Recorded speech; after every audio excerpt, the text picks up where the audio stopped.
no na make say okrema hye badwane kire mi say obo waye kempanifu abaso panche hye foforo mde ababeboa na mofra no wie school a ombesa de say eye school selection no nani age ho panti eye ade pa beboa man na ade suane ma konkan ede amayen God Feels Ghana Foundation for Akasafa CSR eye record ho HM said yetmenfo ni bi e Canada nya de amutie ensama no pina na kan yese nkonwa beso mo say awia pram to be kase wo die lo ha ne nsia e kire po enkron kasa fidie so adwuma koi ana su yasene me kan fu Lumba supa e de ama obi biara opensuo e de adi ne dwuma sawo enhyemude bi na wo ye say ye yi abedi nto anampo sa ye fro na opensuo asomo ahoho sawo ne abusuafo na eto agu fridge mu anom anampo sa opese utu ne dodo eton de a ene efrempanifo e 0549889685 and 0549436616 akanka fo me no yesen konwa beso mawie no edi ameje so ye wofa ose ade ye ode wa at Nhyiraba Kwadwo Sammy bi mahutedin ene bantwere bona na otafrija mene Adjoa Agyei Sikapa ye dan ye ho ye ba ye de kase bo no ekire mu ankasa beso mo na nsa na no me wofa se rose gold usidi ye kase bo no eye de ba dia ade adia enye obi adia rose gold ne tie DL kase bo eye se kutu eye se bebam DL News.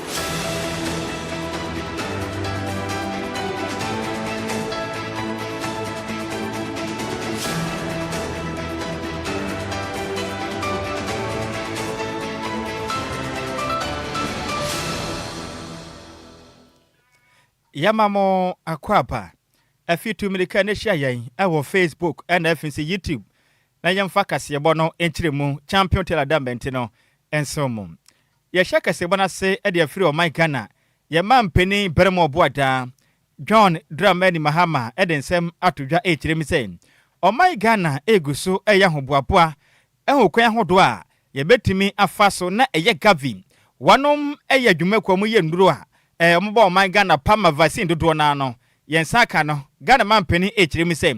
enkwapem emfempem yenu ne aduasade mechire 2020 ana 2030 no ne yatumi ayiye ho ede afiri sanhyehyɛ ne mukura Ghana mampeni se de tudwamra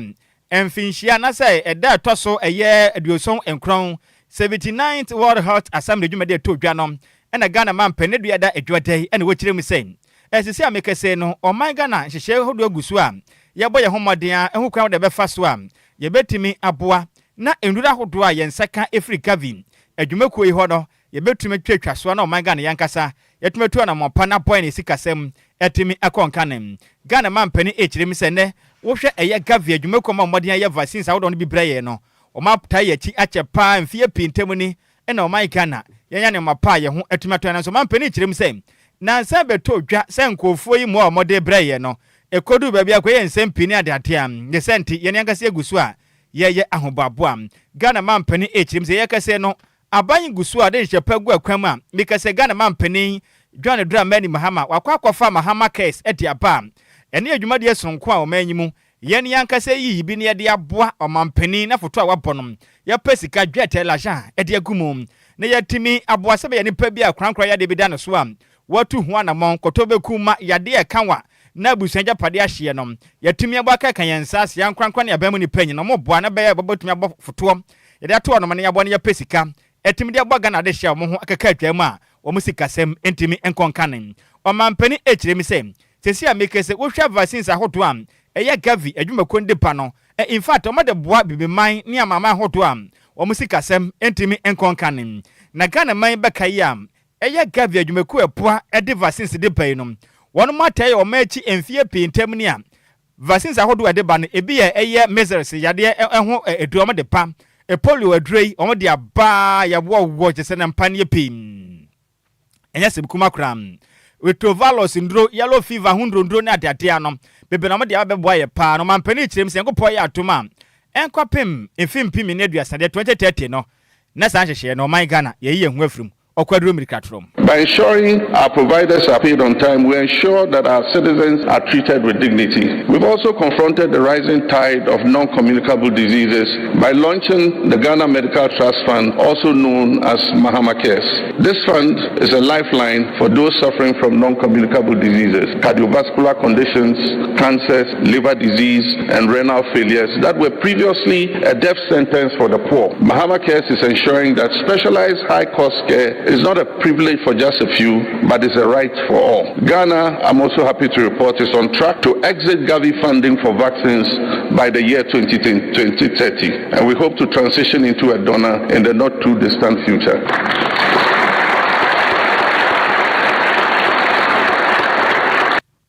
Ene Ghana man penny ene wajine samba wajine tuna nsembo ne prasam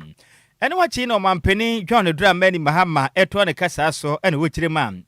Ghana man jese sika bi ahwere yen 78 million US choppable money etufa ekwakra ne nyina na ne sei eye USA di mpeni fonje she pa na omode po yen na endura hudo bi amofa ho ka de breye no jese omo wochire ma yen o my Ghana yemfa yenhyehyeye ena afi nso nyado ahodo ha nipa ahodo no yefa ho deta nkoma wo no mampani kirem se da bi yenye saa adent na ade a onipa sitene mu nsam ne ade yemfa madam za de yenye ndimika se no saa ndura ahodo eso made ba no 10 time ama 78 million US dollars ne de ageta na meka sei o mampani de sadu tudwamla na okasa ewo 79th World Health Assembly dwumadiam etodwa na Ghana mampani HMZ meka sei endura na USA de mpanifo de banom ebi efa ye mofra and afinso awo ho sensem ebi HIV AIDS enduro ibiam anti-retroviral drugs o ma de ba beboa ye panase meka sei wo chemze sei no entimi mbante o man Ghana sika be 78 million US topable man ne de ahwere ye pomampani kirem sei abagusi enhyepa abo kwan da befa so a ye betumi abo ye hona ne ma bia hodo a eye ka beda de ye so no eso etumi ehwan. The World Health Organization's budget has been gutted by the withdrawal of US assistance, forcing the organization to scale down programs and undertake steep staff retrenchments. In Ghana, health financing from bilateral and multilateral partners has significantly decreased since 2025. Ghana lost $78 million in health funding following the closure of US aid programs. This money went mainly into malaria programs, maternal and child health, nutrition, HIV/AIDS programs, including testing and delivery of antiretroviral drugs. In South Africa, the abrupt withdrawal of PEPFAR funding has shut clinics, terminated gender-based violence programs, and left 1.4 million people living with HIV uncertain about their treatment continuity. And we're told that by 2030, 9 million preventable deaths could occur due to these shifts. It is estimated that the direct consequences of this aid suspension could push about 5.7 million Africans into poverty by the end of 2026. It is this gloomy outlook for the future of global health that prompted the convening of the African Health Sovereignty Conference, famously known as the Accra Reset, in August last year. It is against this backdrop that we meet at the 79th World Health Assembly. These troubling statistics are known, and we're not here to lament or wring our hands over them. We're here, among others, to decide whether the architecture we supervise is still fit for purpose. We're here to discuss how we can continue to save lives even in the face of adversity. Ani awoti ye Ghana man penny beremo poata John Dramani Mahama. Yantwa kasebone so na omampani abedi echi Professor Agyei na Opoko Ajiman akasa chemu se eye bibifo omuya na musifo de ma eye United Nations Security Council no omusantine wase omutimi ehwe so betimi ahyemuden esansa wo hwesania global governance system no ekoso a ase konkon honom Now okasa our Oxford African Conference 2026 meminde twemu kotoni ma bosome ne de toso eyedunsia e won fimpemienu ene edioni nsem no mampania be de ekyirema eye bibifu asekobaso musi gina ye omo honum no musa ntawaso mutimi eye bebre no ekobasa na chese omuntimi ensi gina ye no ebetimi aboa no sanso ede sanso ekasa ye ekyiremu na musifo ne nko a wo honum no musi gina ye emboa sanse eyaman bebre na no omodedede kan ye Ghana kraye ka ho eka de ye di bi papa papa no nam so ma yesikasem entimi enkoye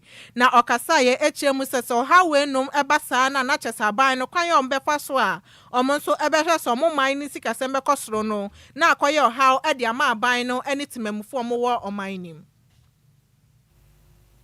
If institutions and indeed democracy are to remain legitimate, they must remain responsive to contemporary realities. For many African states, the continued absence of meaningful African representation within key global decision structures, particularly the United Nations Security Council, remains a source of growing imbalance between the distribution of global power and the structures through which that power is exercised. But legitimacy is shaped beyond representation. It is also shaped by outcomes. Across much of the developing world, governments continue to operate within significant structural constraints, high borrowing costs, debt burdens, and unequal access to finance. These conditions affect the ability to deliver growth, stability, and opportunity at the scale that citizens increasingly expect. This is one of the defining governance questions of our time. Whether institutions, national and international alike, can adapt quickly enough to remain credible amid accelerating change while serving their people. Enwechi anomampenia be de che ye Professor Jane na no poko agiman ekasa ye anoche mu se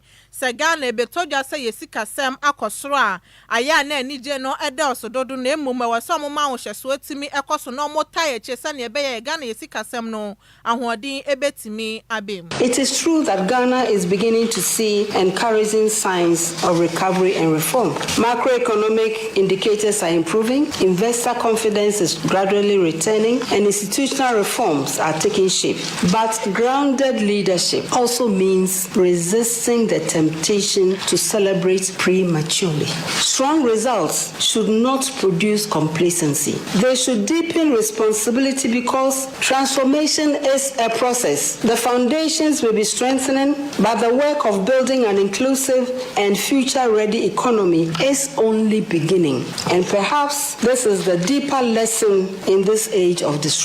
Leadership must be both ambitious and disciplined, and confident enough to pursue change without ever losing sight of its mandate.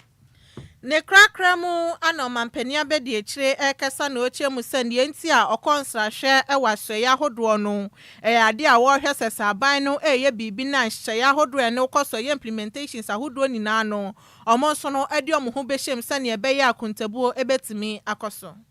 Use an approach to the office of the Vice President in collaboration with our ministers to organize working visits to our ministries and key institutions. These visits began by prioritizing key ministries, then those run by women, then by first-time ministers, and we are in the process of finishing our visits to all the ministries. I am proud to report that across our government, our leaders in their various capacities are doing innovative work with what they have. By highlighting the often unglamorous but critical work that these ministers, their chief directors, agencies, staff, cleaners, drivers, interns, and other essential workers are doing every day, we are trying to ensure that governance remains connected to implementation and that leadership does not become concentrated within small circles or work in silos. Distinguished guests, even when institutions frustrate us, as they often do, we cannot afford to abandon them without serious reflection on what replaces them. They often require reform and renewal, as well as a reminder that not every disruption automatically results in progress for the majority. We need to ensure that change does not erode the principles of fairness, accountability, and continuity on which stable societies depend. DLFM 106.9. Eni ya uti ye Ghana mampeni abedieche Professor Jane Nana Opoku Agyeman. Yantoa kasebo no so eni nyina mu ewo nkran. Pompone mantai mu dia make say osofo no ena wo hwe wo man Ghana ene ema ene mofra efa hudie ena mo kran kron sensem emu mekire ya Minister for Gender, Children and Social Protection. Yama me Dr. Agnes na Momo Latte ede adesre ede ato Accra Metropolitan Assembly yetwede tie kan se AMA mpanifo ani mi sei eno ani mu yada anamobe mutu yesa nkaja wono betimi akwadwiri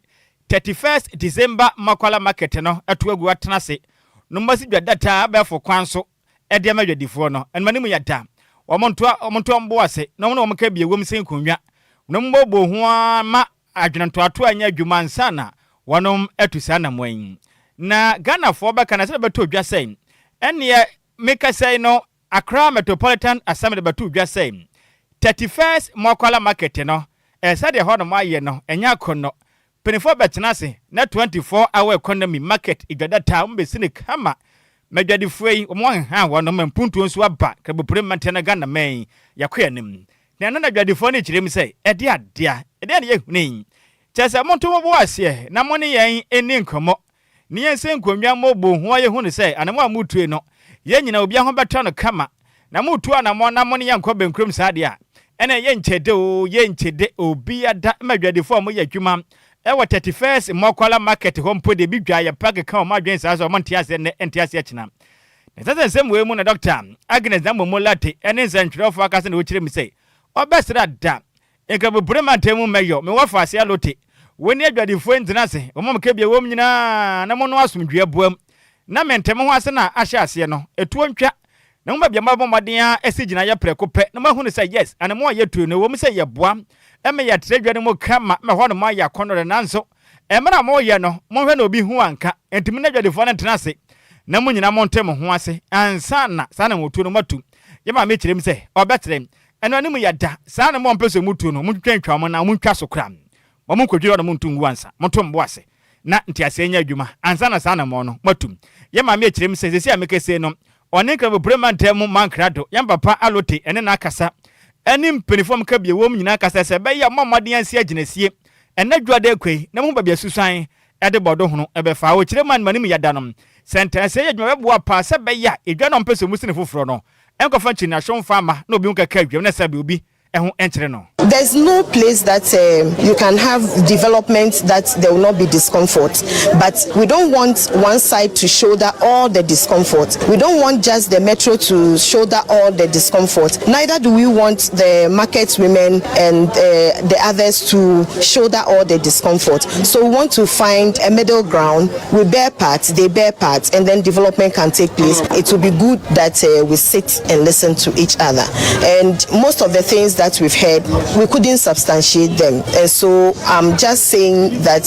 they should go into this negotiation devoid of emotions, devoid of hearsays, because those ones, every vulnerable situations, there are people who feed on conflict, they feed on vulnerability. There are people who feed on such situations to, hype whatever the agenda they have. And so I want them to come with a clear mind and understanding. Thankfully, the leadership has agreed to this. And so once they've agreed to this, we're going to sit down and make sure that we make progress devoid of emotions. Once we get to talk and we have an understanding, we'll be able to commence. And so that is the assurance I have given them. And I'm engaging. I've been in touch with the mayor and we'll continue. Today is Saturday and Sunday, Monday, I'm sure within these few days, sitting down some extra days and waiting to hear each other. Now we are preoccupied with getting a solution to the impasse we are having now. Once we are able to cross this, the next one should be easier. And so let us cross this and see what is ahead. But all of these, by way of roadmap, will come into the discussions. But I don't want to jump ahead of those critically involved. Any ya woti ye ono no yo swafo manyimu ohwe ye mofra ema One efa hudi no moshe yen umpuntu eso. Mechele Minister for Gender, Children and Social Protection, Dr. Agnes na Momo Latin. Na nekwa na interim market manager at the 31st December Mokwala market. Eye Mr. Ebenezer eye Benkran echirema. And manimi ase anamotu ya mame Dr. Agnes na Momo Latin tu ne yatia. Wonima sopa. Ene de papa wamana filia fem ni mo desena no manam ifrisem. And a monse na mo person penifo to na so mo kan ya empenifo fa nya dwumenti obesre empenifo nte omonto omomade ante omase omontena se no mu nyina nya no ba pai na obi ante ne ho ase ansana anamo penifo person mutu no wonum 20 sade a I think this is what has been denied us, communication between us and the assembly. It hasn't been easy trying to come together to reason on our concerns. You see, it has been bullying and all sorts of things. And I think that we need to be heard. And with this new intervention, I think that we will place ourselves in a situation where they will listen to us and also listen to them. And then we will come to common grounds. We are happy about that. We can't object. We can't reject development. Every country wants development. The market development. I recently renovated this place. So we need to develop human or physical. So development cannot be rejected. Otherwise, we can't progress. The development comes with some cost, human cost. You see, we have the cost and then we have the benefit. So you balance the two. And our point is that once you have the cost, the human cost of it, you need to mitigate it. That is the term that we use. You need to reduce the discomfort that will come out of the development. Even first and foremost, that is what normal governments do. And this is what is absent, and that is why we have come to a statement. That is why we are in court. Even when we were to meet, there wasn't any agenda. They put that in before us, a policy that the assembly is going to redevelop the market, all right, and then we are giving 1 month to move out.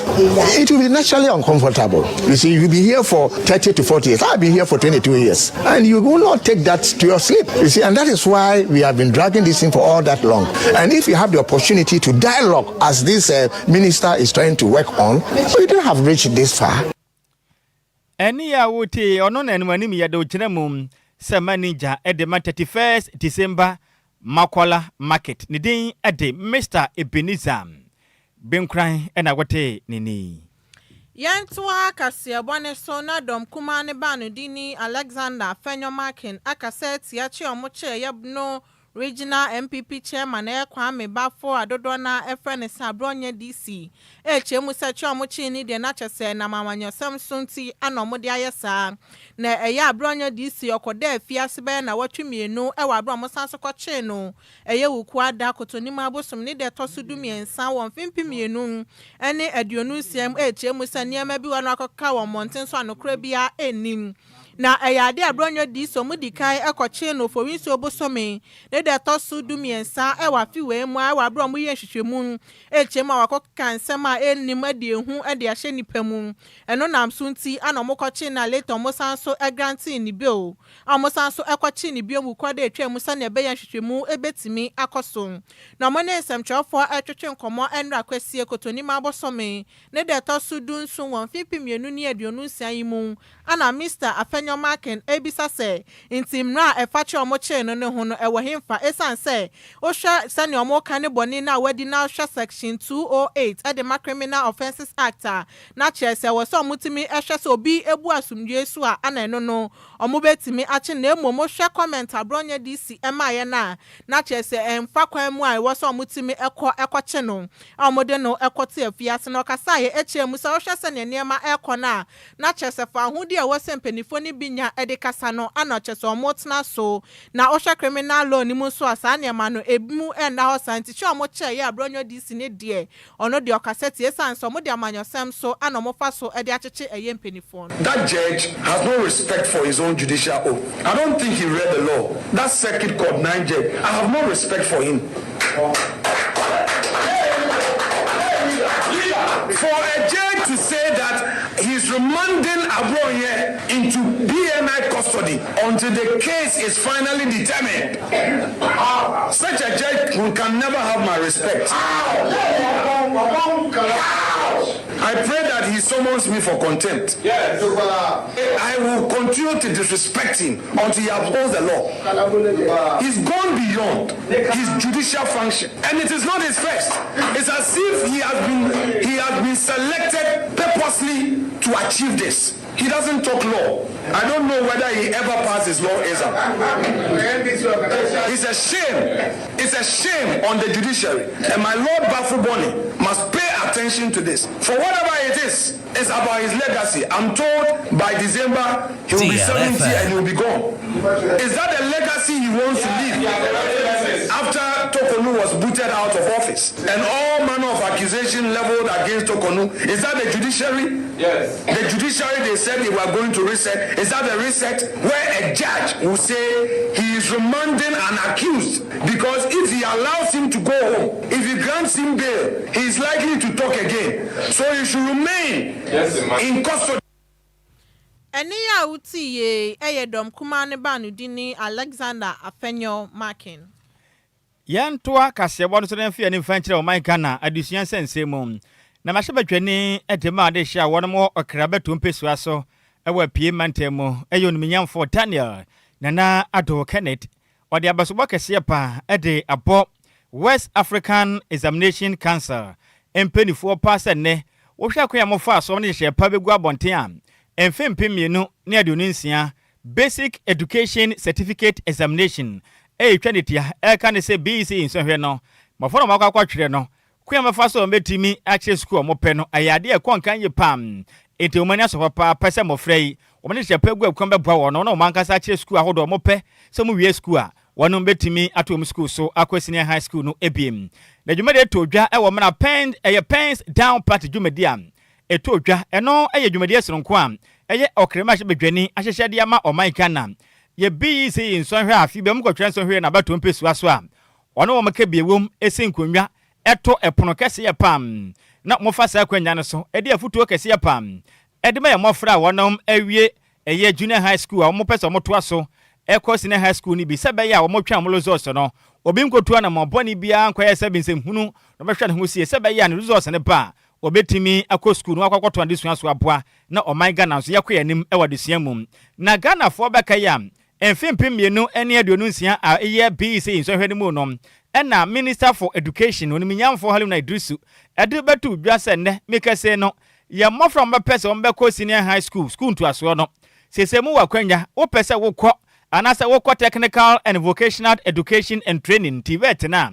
wo wakwanya se results ne bape obetumi afa school bi a wo pe na watemi akọ aka na TVET ne de ne se wa wo modern mwanta danso ani hone ye kan sense no dwuma school na wakọ honom o kirema sese ye nya ne sa akra abofo no bi honom a sebe nim de no ehwo ani mu pa na nso nsa ne dwuma ya de a de na koma so nti enne wo pe enti ne sa aban hyehyɛ pa na asehwe o manga ne humasua so abie kwa to wo sei wo wie school na Setivet humasua school ano na ye sa no dwuma school na pese wokọ anasa obekwa brofo de olwai wa ne brofo sa na openkuto de a woni hawo obetumi afade opa na waya ade pa ne senti otuche na obo asoye hwe manga na homa humasua so na afin so West African Examination Council penifo abaso pasa na mo tuo ni yade a bebo apam no minyamfo da na Kenneth ni said to dwamra na one pens down party dwumade so ko hye de madusuafo no eto dwa ewo ye edukrom ewo oman Ghana mu no de said to gine wo kirem say yade bebo apa ne insane dwuma schools no do na mpe bibekọ school akwaka brofo so be wie no no nya dwuma nye ne senti sene perifo ne chepa gwa kwam obi abetumi afa school na pede am ya hye mo frene nkra ne insane dwuma ne yade ye omo nkobi na mu wie pe o menya dwuma ma Ghana dodo na nso eye dwuma ye ewo manyim ade paako a nsakre eba ya me da wa ye fo asene se ye decide se ye betro nkrata no wie ansa ne akotutu school ensanse o to wie a obehu level ana me boa tino so mesemo ade a Ghana edi enya no eye nsane dwuma enti awofo no mo ani atichafo sankabe ye yi a mo fra omunye very talented in vocational technical education. Let them choose vocation technical education institutions. Memo beyond that, say open my dear, we are second class. Go ye etienya we am poma tade akaye ndaha anamebwa. Mama bia nkan church ukoye woodwork akoye second class. Ko be sita unya woodwork. Engineers for nani on my architect for nani ma ename bai me wo se akwala bi mo hwe switcher wa draw me fefe e wa high ename je na ma fremu de akobo me de mu na ma dana sesonko that talent when you use medium to edge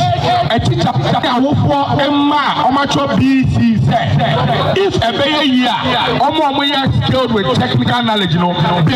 choose technical vocation education and no never media CSC Ghana mine, not Ghana mine akoso. No matter some ideas about when they say Nature and they show me your friend pens down and say, Opation yes school BC now a pub before Omo your pens down. No more pens down so Omo and it is very unconscionable for the society. See, I bet you that more for 15 years, 16 years. You better party among and me. Now, you can't try to manage to never be anything empty. Make you wait to say, party among I saw more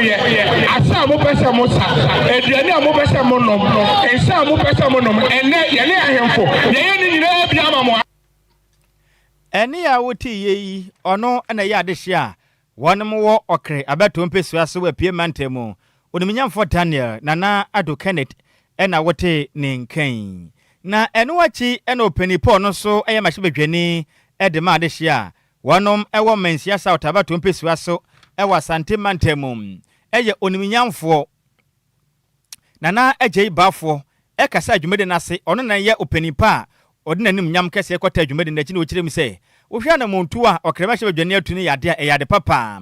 na emfie beye bebrentemu ni ena okre abeto mpesua so ama Ghana de hye pina enwuma na afinso adesua ehun sensema kwanka maboa pa mene o manga na mputo ne kwa ni mu panti ye kamensi ni bako aboa mo ma kyekira kwa ni mu dia na okre abeto mpesua so ka ho ndi ni senti no odempenifo hyehye pa o mo dia aba no mo so beta kyira boa ma okre abeto mpesua so no etitina ni internet free honom abo o my Ghana kyekire ene ne krankro esa na nanom mumuchato ho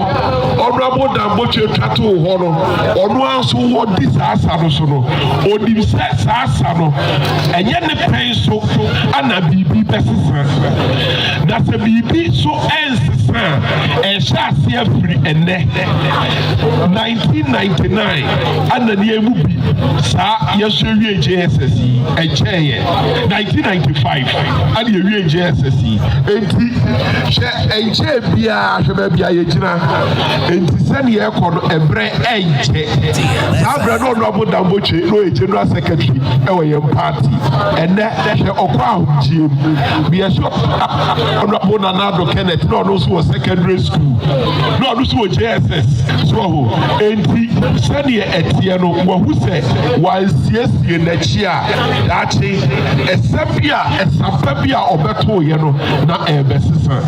na sa esapa no se ye benya hu emfaso ene a etie fritite no a na ni nyira agina chie mamu honorable minister na jure papa no mamu mane nye kwa se enye kwade a na mu nhye mu hu ye ewa ayonkofa ho me kwa secondary school me na na frame eno ma me futuo bi se futuo no na me de mamu ne eni ya woti ye ono na ya de hia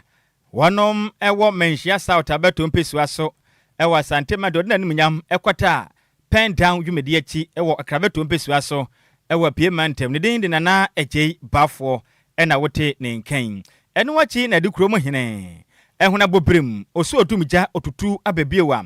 otoso num ede futuo kese ya pe mu oden edema adusuafo titiru ene maya na so sere mu ada montwe mo ho emfamfiri nyonko bone ho sebe ya monko fampre wanyinsen emfama na modache ene so adi hu ampesa mbeto aso abomoden asua homa mabeye penimpa mabeso moman so mpa no modache emo epono no enkonkoto osere mo pam monam ho so mo adesua ehu hia mo pa na dache bia no o my Ghana ebehia mo odi nsem sei edo to nsem twire ni continue ko fi obo enim esa na nanom mumuchato ho honorable damboche chato ho no there be your pen no anyway ni nyo no your pese benya de your pen ana yi en so hwe bebre betimi abe santa mu ewo kwan mu monhwe yi sabe yetumofo eye ayonkufa mu emani mema mu ayonkufa no obi wo ha no ni made pa na so behwe no na ofisunfo no afa obi so no abedada ni titu ema no wa hye onyinsen na sabe daachi obra bi a oba bebo de aboa abusua ene oman Ghana no na sa abra na kwa de akwa ka chiri ye besre mo mo mani na ho obia ma nani na ho se aboa owo sa na Bible ne ka obebo life obeye niema bi na so be se de an mo mani na ho e wi se school no mo nko wie afi na mo be ko SHS na ma ko university na ma ko so akwaye mo masters akwaye mo PhD akwa nkan bebre se na MP kan no ono no ha ya no ko school mete mo a no ko school ene otie yi na okasa ena ninua MP edi ne ho adanse no ye nyina so ye hwe social media no ye hu nia oye na akyerese ogina ho ama ye nyina okreman so ka ho ye hwe asotafri so a first 90 say enam ne so ena enne ye hoahoa ye ho se ye so ye te asotaf so wa ye niam bebre saa so na se wo so ogini se daachi bi no oba wo so obebo man Ghana na aboa wabusua na aboa bia eni ya woti ye ono ye edukuro mo hene ehunu abobrem oso otumicha otutu ababiewa otosenum ena wote ni na mane boye nsem twire ni konte hene kofi opo ene difiri apie mantemu ebesome ye nyina we so ne kenka madwenkyere ni bitew ensomo ewo Facebook no so na yentoa so yenkoyanim ewo kasebo no emu na yakɔ Facebook no so abatem pa se premani abomu enya se ketwa kro mo de abapa mo de aba mo fa sefo no de aba me mo ne tew na yenso kasebo no so na Richard ahwede aba no so ma ya ha o Nhyiraba Kwadwo Sammy B ene Adjoa Agyei Sikapa hotel live enam DJ Ghanaian feeling so na kasebo no officially mo de sa anoma nam wase kasebo no mo de pa de ase na adwumaden so kwa yebo esum Ghana wase kasebo no yo napo bam ede ade kasen na ode aka ho ede aba na mo fa se Sandra abeka ede aba no so ma ya ha o dia news ohwe live ede free tama free zone wase kasebo no texting news angasa Lumba super best mineral water in Ghana and beyond or the 100% ede aka ho de abono abotire pam wase ncha kase nkoma ye mama odo bruni opana asem yi pa wonte ne hu jai kra mate piaga de aba no wase wo fa si we de wasande aba no wase Ghana mampanin ebede kire mame na opoku ageman na Women's Bank man bank na wo hye ho bo no ewo hefa enche ode baba ma ho ato wate na kofi parliament de aba no wase o ma Ghana ye nyina ye de enkembomba ko ne nyina enfa Ghana enko na ni mohwe life edi free agona bobi kuma apa na me wo fa se Rojana Buadi de aba no so ma ha Sammy B ene Adjoa Agyei Sikapa wede na mo ho tesan ye ho ye pam na se kasebo no eye tasty pie ja wo mankasa na wo hwe life edi free achemota market na mo fa se Emmanuel Opoku adusi de do aba no man se DJ active edi aba no wo se o hwe ye mpa de enko so am adwuma no hwe life edi free so utuo meda se pa me wo fa se DJ active kasebo no ye de si obi am ha masem ekire din me wo fa se ba kun se opeye ni na Kofi Boa me na yemfa woda sunuku we enkoma Mr. Tahir Haruna Mr. Tahir Haruna wo Cape Coast UCC hwa na abutu na ene Yakopon de afa ba kun aka afie hom ti de yaka ne se enkwatenten onyini chemu ode na twede yampon Yakopon onfa enmom happy birthday enkonfa me wo fa se gudin ede Tahir Haruna wo Cape Coast UCC University of Cape Coast nyame nhyira opinu awoda no wanya na sonkra ba fo mo atwera banini me wo fa se nap na de ba na bro for de ba ni o say I wish you a year filled with good health, joy, success and God's blessings in everything you do. Hope your day is amazing as you are. From nap and o say yemfa woda sunku ni senior yemfa emma kaseboni ye de si emusamufo ne ye Miss Mabel antwene se mu ede emma yen me wo fa se champion Taylor ede PM wo Facebook and if yitima kasebo no wunya bi ehwe yem Mr. Samala kwa DJ Zigipi echinchim kasafrin fuma ede som yen ehwe akenkafo yemienu ede ameje so yo wo fa o se ade yo de one at Nhyiraba Kwadwo Sammy bi ma hotedin and the bantwe bona na otafirija mene Adjoa Agyei Sikapa. Yes also a me wo faase akire mu hima radio mu ya santo a makajas na wo faase ene wode dia adwumadie no eba abeso mu nyina monitia adehye. Give us P capsules. Give it to me, baby. Give us core capsules.